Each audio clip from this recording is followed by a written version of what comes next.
avancé ban jàngat nga am ci révélation yi nga xam ne Maître Moussa Diop indi na ko dem. Alors Maître Moussa Diop, ces révélations datent daanaka du week-end. Oui. On n'a pas trop voulu s'épancher sur le sujet parce qu'il fallait attendre d'avoir assez d'éléments de réponse par rapport ak situation boobu pour mën ci addu. Léegi nag le fait que ñu convoqué ko gëw ma ne bett na Sénégalais yu bëri. gëw ma ne moom sax war na ko bett normalement parce que koo xamante ne yow yaa ngi doon wax ne moom pare na pour jàkkaarloo ak yoon. ma xool kiriku jox ma. waa kay kiriku jërëjëf yàlla yàlla teral la. voilà ngeen baal ma donc koo xamante ne dëgg-dëgg xamoon na ni. quand tu fais des révélations de ce genre Naboucor, eh ben pour ñu bàyyi la nga tëdd ci sa kawlal noonu tranquille di nelaw di yeewu di jóg di dox say soxla du doon lu yomb. dañuy taxaw déjà sur li nga xamante ne moom mooy révélation yi Maître Moussa Diop def. mu am ci ñetti nit ñoo xamante ne daanaka daf leen ci tudd. wax ay wàllu exploitation diamant. ak ay contrat yoo xamante ne dañu koo signé. mais li ci gën a grave et nit ñi duñu ci wax parce que dañoo focus torop ci diamant ji mais je trouve que li nga xam ne moo gën a grave ci débat bi mooy arme yi mu wax ne dañu koo jënd. dugal ko présidence loolu. Naboucor. ce sont des révélations extrêmement graves. De graves accusations. Des accusations très graves. yoo xam ne ça concerne notre président de la République. concerne Aly Ngouille Ndiaye. ak Mimran. Mimran ci ay affaire de contrat d'exploitation bu ñeel wàllu jamaa bi nga doon wax léegi nii. xam nga Maître Moussa Diop qui est un avocat à la cour, un avocat de Paris. mooy profession am mais yàgg naa am ay ambition politique yooyu moo ko yóbbee mu def compagnonnage ak le président de la République Macky Sall pendant des années. di ànd ak moom boobu jural ko. ñu tabb ko bu nekk directeur de Dakar Dem Dikk. un poste boo xamante ne dañu wax ne ci la ñu ko limogé je crois en 2019 si je ne m'abuse. 2020 2021 2022 2023 Maître Moussa Diop est candidat. à l'élection présidentielle de 2024. un candidat boo xamante ne daanaka dafa juux ci biir loo bi ba nekkul réflexe bu njëkk ci booy tudd ci ay candidats maanaam xelu wala tuuru Maître Moussa Diop ñëw ci sa làmmiñ automatiquement. donc c'est vrai que il a un style boo xamante ne ni ñenn ñu ci bëri mënuñu retrouver wu ci Maître Moussa Diop. parce que tantôt dafa am ci côté bu muy dal tantôt am ci beneen côté boo xamante ne fa lay dal léegi nag quand il a fait cette sortie génnee ay documents révélé ko à la presse. wax ci accusation yu diis yu tollu noonu en tant qu'avocat d'abord la question est du ñu poser wu la question ba xam pourquoi Maître Moussa Diop tey lay door a génn di def révélation yi ni mel. pourquoi il n'est pas sorti depuis longtemps pourquoi c'est maintenant qu'il décide de faire des révélations concernant des dossiers aussi importants par rapport ak loo xamante ne xëy na alalu askan wi la. mais au-delà de tout cela nous parler d'armes c'est extrêmement grave. Comment un avocat à la cour peut aujourd'hui mu taxaw am fitu def yenn révélation yi tout en sachant que xam na lu ko ciy fekk parce que miin na yoon. il doit bien connaître et maîtriser tous les rouages de la justice pour savoir que yenn accusation yi boo ko defee jëmale ko rek déjà. bu tuddoon Aly Ngouille tudd Mimran rek yam ca rek jar na enquête. encore moins mu tudd le président de la République. quand on cite nommément le nom de Macky Sall concernant des affaires aussi graves je suis pas du tout étonnée que le procureur mu autosaisiru ci mbir mi convoqué ko démb sûreté urbaine posé ko question ba finalement ma lire ci benn journal ñu ne dañu ko placer garde à vue. léegi qu'est-ce qu'il y a de vrai dans ce que Maître Moussa Diop dit. Loolu c'est un travail d'enquête. Mais c'est aussi un travail des journalistes. Du moment que saisir na leen ci conférence de presse. révéler yenn mbir yi normalement sax la presse aurait dû avoir tous ces documents en main ñi nga xam ne jotoon nañu ko fekkee. waaye occasion la également ngir ñu def gëstu xóotal bu baax. enquête d'investigation par rapport ak mbir mi ni mel. J'ai vu quelques acteurs politiques génn wax ne Assemblée nationale dafa war a voter loo xamante ne ni maanaam luy permettre ñu mën a ubbi ab enquête. ci mbir mi nga xamante ne Maître Moussa Diop wax na ko. Mimi Touré la ak Guy Marius Sagna. voilà. parce que bu xësee ba accusation am rek. comme liñ naan junju rek parfois doy na boroom xel. waaye même bu seytaane waxul dëgg it yàq na xel. parce que bu xësee ba wax benn mbir mi ni mel rek automatiquement les gens vont vouloir savoir dans cette affaire-là qu'est-ce qu'il y a de vrai et qu'est-ce qui n'est pas vrai lan moo ci dëggu ak lan moo ci dëgguwul Maître Moussa Diop ci lan la war a wéeru en tant qu'avocat. même bu fekkente ne dafa am benn casquette politique mais quelqu'un qui maîtrise la justice. war a mën a xëy taxaw un matin. def yenn révélation yoo xamante ne ni je me demande kañ la ko yëg. à quel moment la ko yëg. et bu mu ko yëgee ba tey pourquoi c'est maintenant que lay def ay sorties moi j'ai beaucoup de questions que je me pose dans la tête ce qui est sûr. c'est que Maître Moussa Diop nag dugg na ci gaal goo xamante ne néew ma du teer waaye teer bi du yomb de. parce que li muy wax il va falloir qu'il le prouve. ci ay documents yu leer on a vu des démentis. démenti wu Aly Ngouille Ndiaye buy préciser ne ci période boobu il n'était pas ministre des mines. gis nañu la réaction de ñi nga xamante ne ñoom ñoo féete ak Mimran. position bi nga xamante ne joxe nañu ko fa c'est-à-dire que même bu fekkonte ne tey Macky Sall dafa décider ne mbir mi ni mel sax Maître Moussa Diop nañu ko bàyyi mu sedd moom Maître Moussa Diop il sera confronté à 3 choses. La première mooy il devra expliquer li nga xamante ne moom mooy li mu wax ci Mimran fan la ko teg dina ko leeral parce que Mimran c'est clair que du bàyyi loolu mu seddee noonu. Aly Ngouille Ndiaye même chose mais au-delà de tout cela le peuple sénégalais. te le peuple sénégalais est la partie la plus importante. ci li nga xamante ne moom la ñuy wax nii parce que dafa am loo xamante ne bu ñu ko xësee ba junj ci xelu nit ñi rek askan wi dañuy bëgg xam lii lan moo ko waral. Qu'est-ce qui se passe dans la tête de Maître Moussa Diop lan mooy justifier action bi nga xamante ne def na ko noonu et j'espère que li muy wax am na assez de documents pour pouvoir le prouver.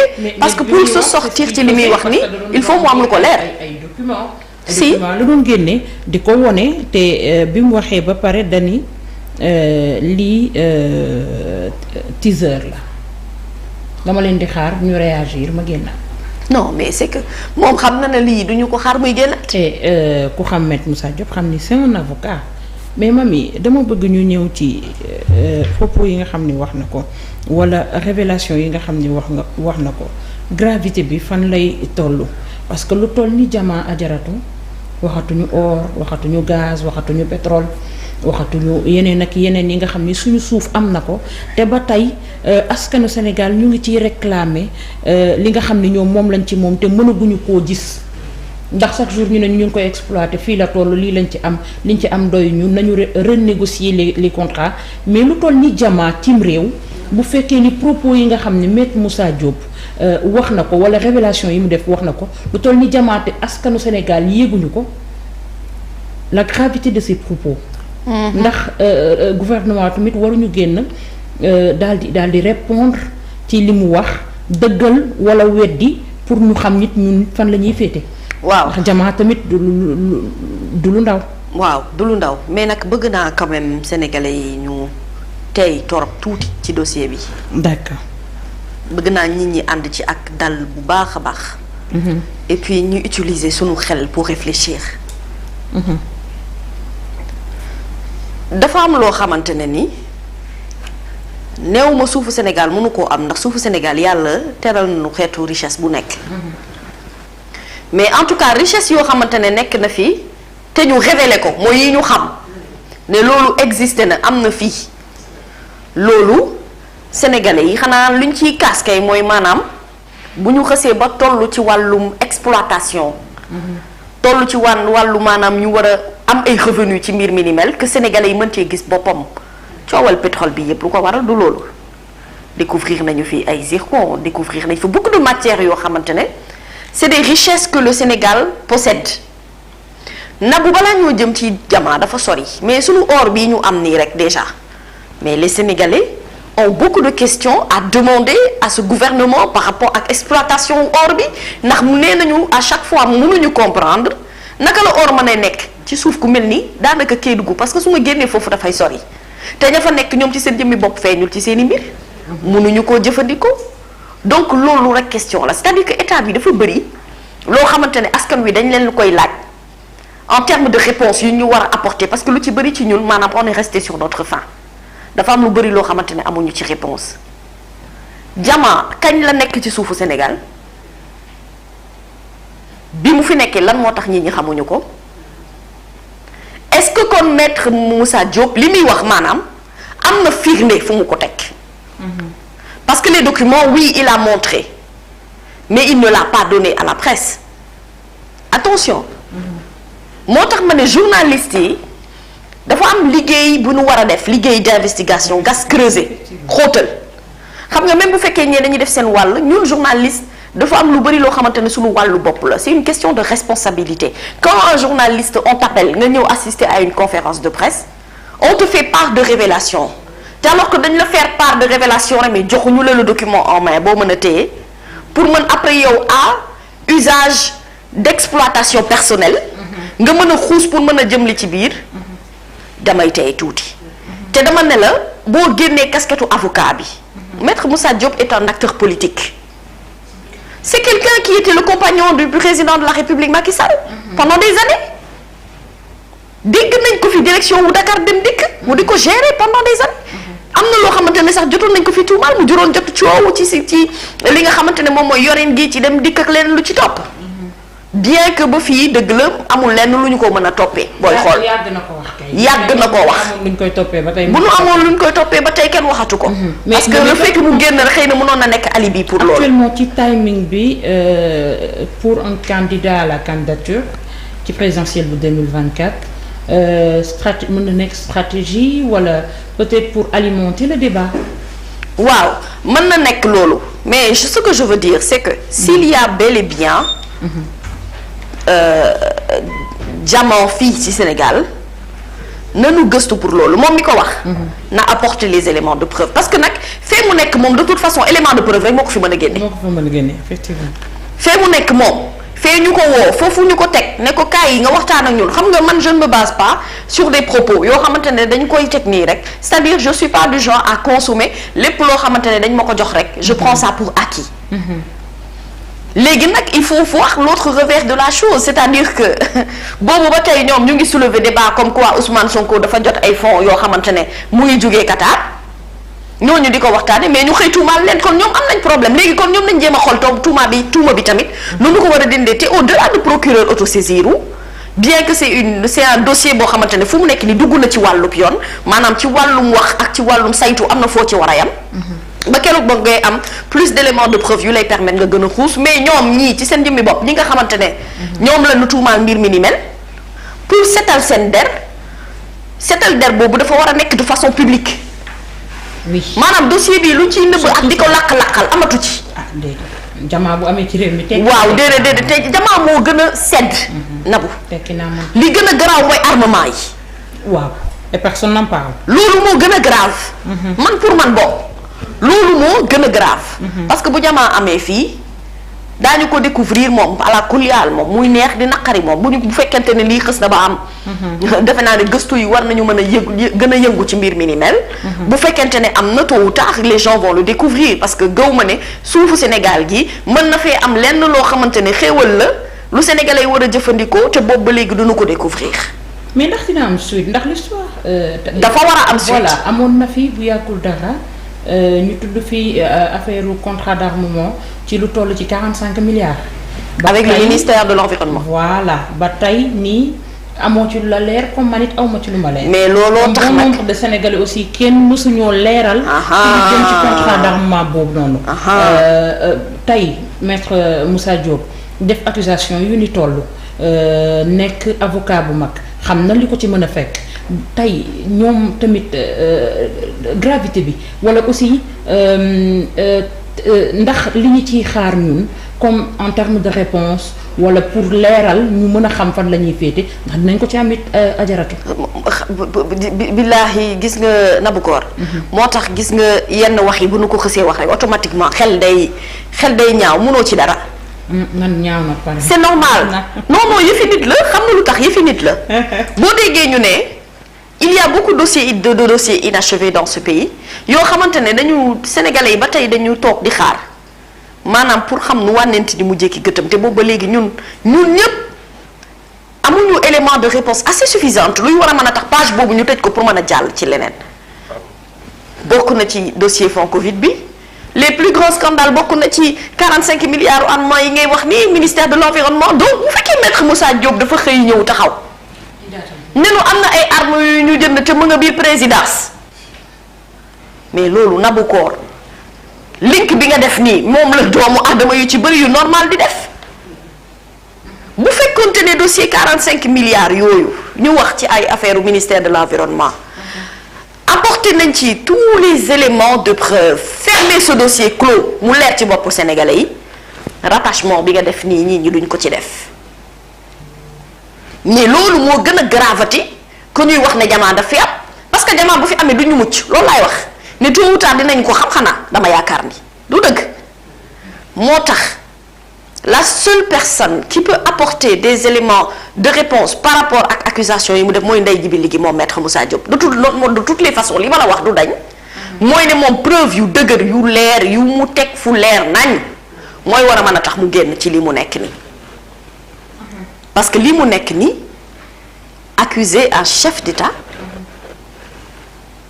de si graves accusations Nabou Cor loolu moom wax dëgg yàlla nit mënu koo wax dem tëddi sa kër tranquille mënul ne maître Moussa Diop savait pertinemment que lii bu ko xësee ba def ay waxtu lay xaar mais dañu koy convoqué ne ko kaay li nga wax fan nga ko teg léegi nag tuuma la rek kay digg dindi tuuma nag mooy ku ñu tuumaal tuuma kese la bërki dem rek lañ fi tuumaal doomu jàmbur tuuma dal na ci seen kaw bii tuuma nag dina naqaree setal parce que coow li mooy xam nga relation de confiance bu xësee ba dagg ci diggante ki nga xam ne moom nga dénk sa nguur ki la ko yoral ak yow mii nga xam ne yaay laaj ay explication ci sa nguur niñ la ko yoralee lépp loo xamante ne dañu ko yëkkati ci wàllu information teg ko ci kaw table bi nit ñi dañu koy saytu à Aly Ngouille Ndiaye de sortir de manière publique. Moom il a porté plainte. Non, je dis au-delà de la plainte. Il faut expliquer aux gens publiquement c'est quoi cette histoire que maître Moussa Diop nous dit. C'est également à la société Mimran de sortir, d'apporter des preuves solides sur ce que maître Moussa Diop dit. Parce que wax nañu ne c'est des contre-vérités. D'accord, mais ces contre-vérités sont basées sur quoi?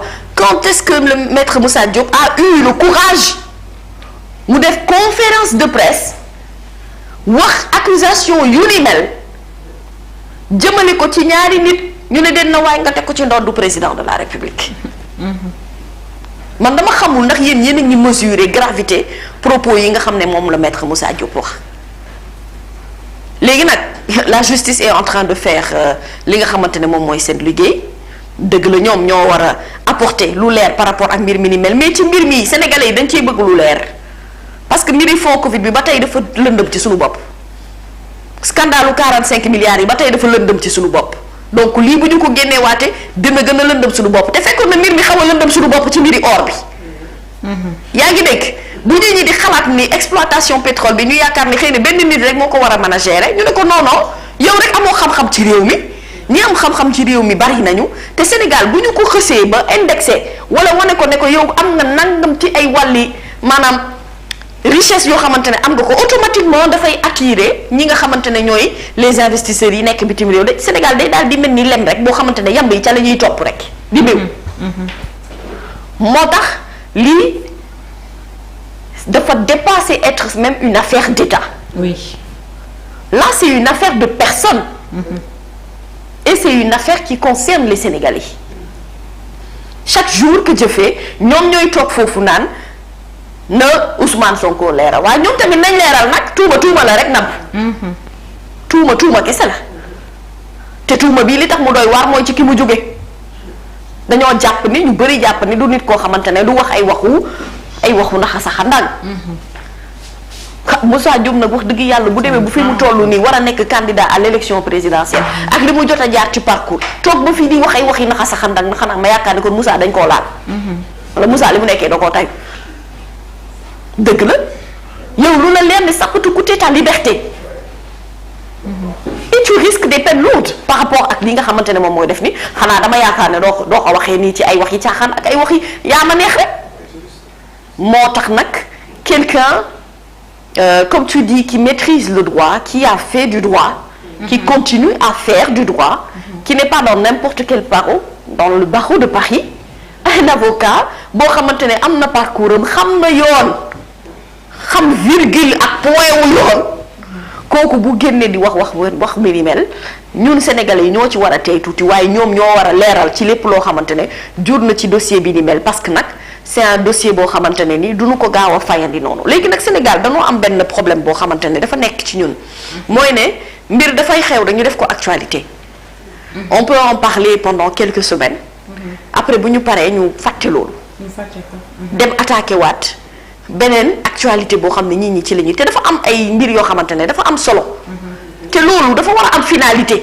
c'est-à-dire que neex naqari lii dafa war a leer ci bopp nit ñi au moins moom bu fi président de la République Macky Sall di jógee comme nguuram day jeex ci mbir mi ni mel moom daf cee war a set wicc moom wicc parce que sinon c'est un dossier qu'il va traîner à vie. Et mamie, il y a beaucoup de dossiers. Il y en a énormément.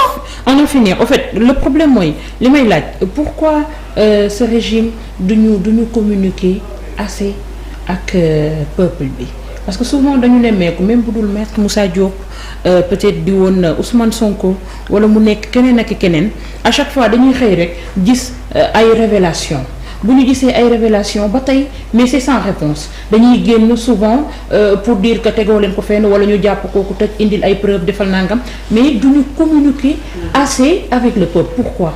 Mais l'État a rompu le fil du dialogue avec le peuple depuis très longtemps. Mais loolu moo indi relation de manque de confiance bi am. ma ni à chaque cause effet. ñoom maanaam li nga xamante ne noonu la ñuy comporté woo ak ñun. loolu moo tax mbir moo am rek nit ñi seen xel du ci rafet. am na ñoo xamante ne li maître Moussa Diop wax loolu lañ gëmuñu leneen. est-ce que comprendre nga li ma la wax. oui.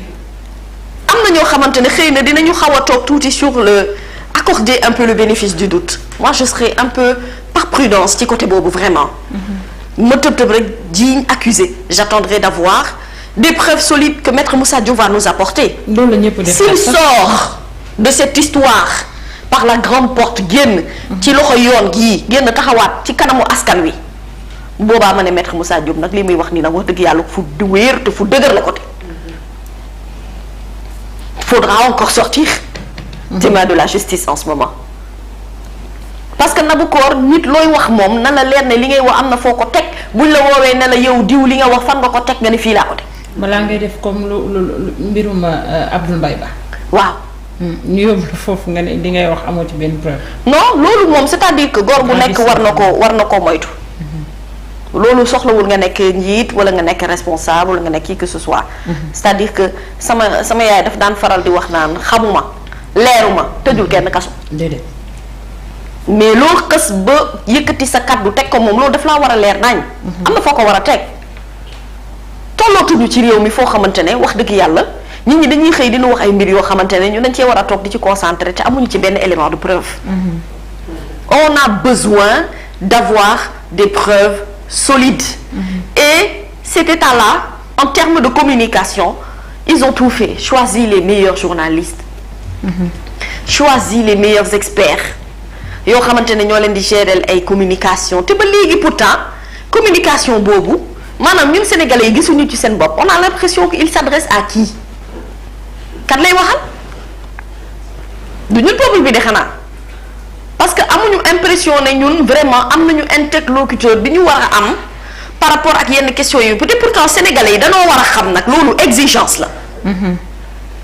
pourtant li ñuy waxtaanee nii Naboucor nekkul lu ñuy négocier ci réew mi de tous les dossiers yi nga xamante ne soulevé nañ ko fi tous ces scandales yi nga xamante ne yëkkati nañ ko fi le sénégalais doit savoir la vérité c'est une exigence ndax bu ñu fàtte ni nguur gi du nguuru ma Samba du nguuru ma Demba ay sénégalais ñoo ko yëkkati dénk ko doomu aadama kooku taxawal benn équipe boo xam ne ñoo koy gunge ci mbir mi ni mel buñ ci amee lenn lu ñu ci yëkkati.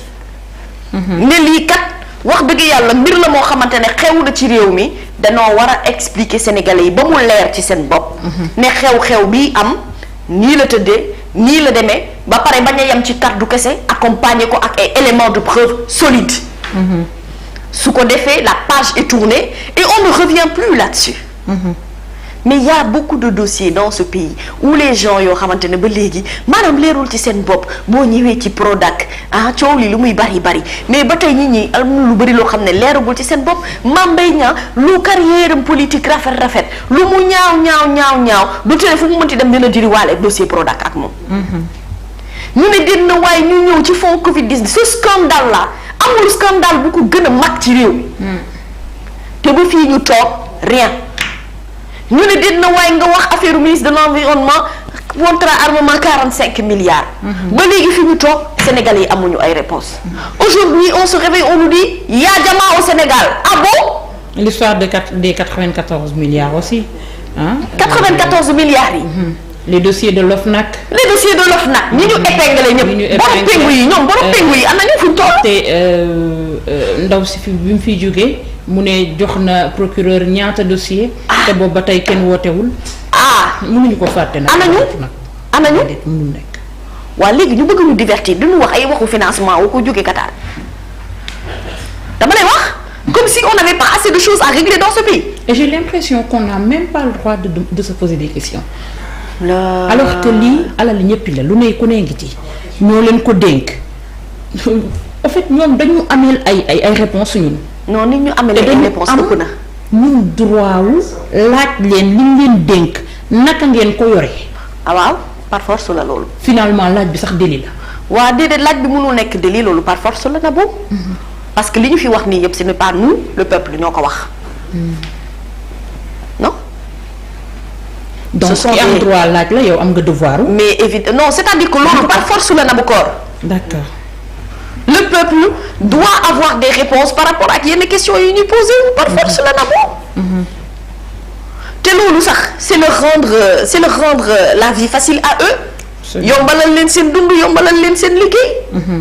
ba nga xam ne yenn dossiers yi au moins balaa ñoo dem man j'aurais aimé sincèrement au lieu que ñu toog fii di lijjanti ay débat politique ak di gérer benn candidat mu war a nekk ci actualité bi suba ngoon guddeeg bëccëg. pourtant mënoon nañu consacrer ce temps-là à vraiment bu ñuy wax dialogue foofoo baax a dialogue nag. bu ñuy wax waxtaan ci loolu la ñu war a waxtaan te loolu du waxtaan sax wax taaj la. taaj gi mooy ñu taaj dëgg gi ñu xam ñun sénégalais yi bokk li nga xamante ne moom mooy suñu yorinu réew ci lan la dëppoo. lan ak lan lañ ciy def lan moo féete ak dëgg ak lan moo xamante ne moo ci nekkul dëgg ñi nga xam ne dañ leen a tuumaal te defuñu dara it ñu raxas leen ba ñu set. xam ne ñii dañ leen a juux ci benn mbir boo xamante ne bokkuñu ci ñi def te ñu xam ne ñii ñoo am responsabilité def qu'on les punisse pour qu'ils servent d'exemple ëllëg pour ñeneen ñi nga xamante ne ñoom ñoo war a ñëw yor ci réew mi c'est-à-dire que la culture du silence et la culture de l'impunité moo war a jeex ci réew mi Naboucor. non am na foo xamante ne kenn waru ci noppee. Aly Ngouille Ndiaye aujourd'hui qui est un potentiel candidat pour l'élection présidentielle de 2024 dossier bi ni mel bu ko maître Moussa Diop tegee ci tablam balaa moo wax ay waxu fal leen ma dafa war a leeral. yaa ngi dégg. ñi nga xamante ne ñooy tourner ci autour de Mimran ak ñeneen ñi ci topp même chose. mais le président de la République Macky Sall aussi même chose. c'est clair que quand tu touches au chef de l'État mais le procureur va s'autosaisir loolu c'est clair man bu ma toogoon fii wax lu ma neex man ci président Macky Sall man du ma yendu loolu moom leer na. ku ko fi mën ci defit doo yendu. ñeen kay partisan APR ba nekkoon Qatar di wax ba koy jokkar bi loolee mu def ca Qatar fii ku ko fi jéemoon rek fii poser question bu xaw a kii rek. non c'est-à-dire que non njiitu réew. non yow sax doo am occasion wu poser. non njiitu réew moom Nabou Cor. wax dëgg yàlla looy wax jëmale ci moom dafa war a doon lu la leer. sincèrement c'est-à-dire que kooku nga bëgg ko ak nga contre ko ñoo ci bokk yam. Quand on dit que le chef d'État est une institution ce n'est pas des propos yoo xam ne moo tax gis nga même dans l'entourage dans la collaboration bi nga xam ne président de la République daf koy def lan moo tax à chaque fois que mu photo wu par exemple ak ay nit ñoo xam ne dañu ko ñàkkee teggin mu naqari sénégalais yi mënoon na leen gën a bañ a metti mais da leen di naqari parce qu'on a vu des personnes faire moins que ça ñu tëj leen ci kaso bi. Pourquoi aujourd'hui un monsieur comme Kaliphone ñu koy accorder du crédit alors que c'est quelqu'un boo xamante ne yàq na ko fi lu nekk. tey mu ngi ni quand il veut se décider à vouloir retourner sa veste sénégalais yi dañoo sonn kenn du leen nax ci ay wax yi naxa sa xandang yi. xoolal le peuple sénégalais est extrêmement fatigué sincèrement. te nos neurones sont également fatigués. dañ lay bàyyi di la seetaan nga naan tu te joues de. Nabou dama ne. sunu addicteurs yi nii sunu addicteurs yi moo sonn. sonn na wallaay. yaa ngi dégg yow ngaa la ñun sunu colonne vertébrale bi fii sunu colonne vertébrale bi dafa fatigué dafa sonn nañu. wallaay sonn na. sonn nañu sincèrement. te balaa nga xam ne sénégalais yi ñoo sonn ci yii. wax dëgg yàlla nga def yi mbir mi ni mel xëy na day xew sa actualité nit ñi war cee waxtaanee. mais je te dis dans quelques jours les gens vont passer à autre chose. Et pourtant c'est ça qui n'est pas normal.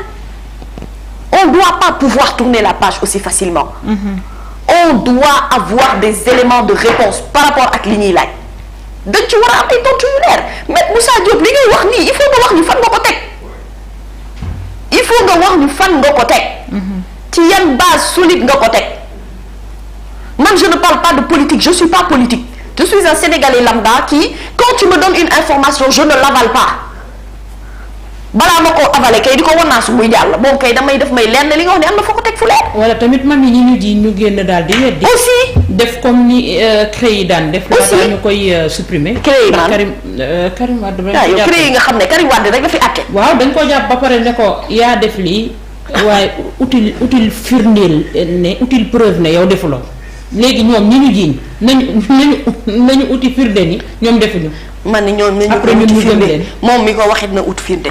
gis nga nag kaay ma wax la épisode bu neex a ngi nii. mooy épisode bu maître Moussa Diop bi. wallaay. lii moom lu neex a ngi nii lii dana mel ni mbaxalu banaana parce que lii il faut nit ñi ñu xam maanaam yow lii fal man sincèrement man quand j'ai entendu ça je me suis dit mais dans quel pays sommes-nous? Je me suis dit mon frère j'espère que tu as des éléments de réponse par rapport à ce que tu dis hein. J'espère bien. Et s'il arrive à prouver ce qu'il dit, Maître Moussa Diop sera un très grand homme. Parce qu'il aura révélé au peuple sénégalais des choses qu'on ne savait pas. su fekkee am na. te lii dafa lii maanaam li mu wundu moo bari dafa dépasser ay affaire de diplomatie ay affaire de état dafa dépasser loolu. Quand tu parles d'armes et questions de sécurité day daal di dugg. Et tu nous parles de la présidence nga xamante ne du moomeelu sax Macky Sall Macky locataire la ci palais bi di. moomu ko ni. avril mu génn. non moomu ko. bàyyi keneen ñëw toog. Ce palais-là est le palais de la République sénégalaise. Il faut que ça soit clair. Absolument. Ce palais est le palais de la République sénégalaise. gisoo fi kenn ku am nguur di bàyyi nguur bi yóbbaale palais amul. palais ña fa nekk di chef d'État ce sont des locataires. Ils sont là pour faire une mission bu mission ba jeexee dañuy dem keneen mooy ñëw occuper palais bi. Et ça a toujours été comme ça et c'est pas demain la veille que les choses vont changer. Parce que nous sommes dans un état démocratique. Oui, mais il faut réellement des commissions d'enquête, il faut que les journalistes fassent leur travail, il faut que la justice fasse son travail, il faut surtout que toutes ces personnes yi nga xamante ne accusé nañu leen ci mbir mi ni mel ñoom itam ñu seetal seen bopp te Maître Moussa Diop il faut isa li muy wax ni mu am fu mu ko teg. Voilà jërëjëf Adjaratou Mamy alors sans tarder ñu dem ci deuxième point bi nga xam ne moom la ñuy waxtaane mbaa xam nga ne nag Mamy démb nelaw ma. lu tax nelaw ma bëgg xaalis te ma tëdd rek di xalaat jamaa bi. Nabu yow bu jamaa amoon ci réew mi nooy def. takk ci ba doy. yow soo ko xool nu may jaayee sax. Nabu nag yow wax ak yow jot na. kon yow da nga. non dama la bëgg. yow da ngaa baal Alioune Sall sa 400 millions. waaye yow xam nga loolu tamit kaala. xam nga loolu tamit kaala fii sama waa ji daan na ko fi wax fii naan nu mu tudd kii dañ ko fiy tere 3e mandat dañ ko fi